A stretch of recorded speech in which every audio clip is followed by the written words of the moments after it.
in sickness and in health, in adversity and prosperity, in sorrow and in joy, so long as you both shall live.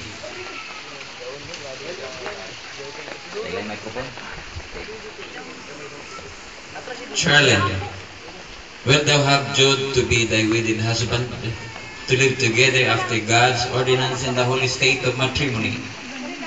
Wilt thou love him and honor him in sickness and in health, in sorrow and in joy, so long as you both shall live? Okay, ako hangyon ang tanan sa pagduko kay mag-ampot ha. Dear God, we are gathered together before thy presence to join this man and woman in holy matrimony. I invoke a real and lasting blessing as they journey a marriage relationship. In Jesus' name we pray. Amen. Ako ang yun ang tanas pag-ingkot pati ang atong couple. Atras.